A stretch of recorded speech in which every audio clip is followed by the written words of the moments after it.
Už ma v tejto fabrike viackrát uklamali.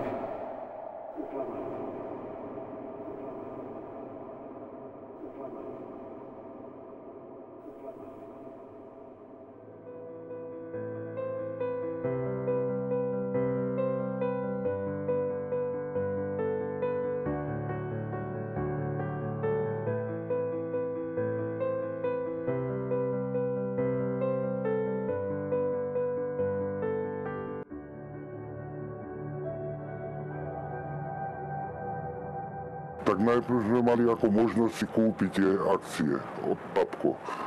Potom prišiel z odborov, za nami chodil, že idú vykupovať.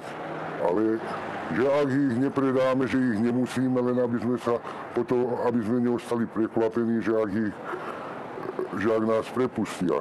To boli určití ľudia, nechcem ich menovať, ale oni povedali preráž a hotovo. Ja ako zamestnanec v čase, keď sa to privatizovalo v 1996, ja som ešte pod privatizácií robil 10 rokov, tak sa rozdelila určitá čiastka. Ja som ani sám nevedel, že koľko to bolo percent, ale sme akože boli uspokojení tým, že nám ponúkli, čo ja viem, bolo to asi 3000 korún, ktoré obsahovali tie akcie naše, ale dá sa povedať, boli sme prinútení ich predať.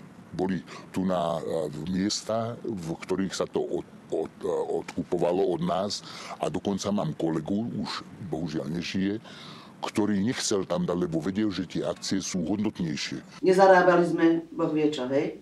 A každému tých 3000 korún, ale nikto nám nevysvetlil, prečo to máme predať. 3 akcie nám dávali, čo sme kúpili po 100 korún a potom ich za, ja neviem koľko, pol roka, rok vyplácali akože po 1000 korún. No, ale niektorí sa zašprajcovali a povedali, že nie.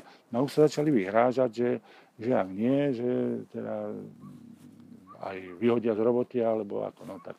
Jednoducho, oni to chceli tie akcie zase naspäť skúpiť. Ale našli sa tam ľudia, ktorí poznám jednoosobne, ktorí odmietol, vyhodili ho z roboty a dodneska má tie akcie a nepredáva. A už sa mu vyhrážali.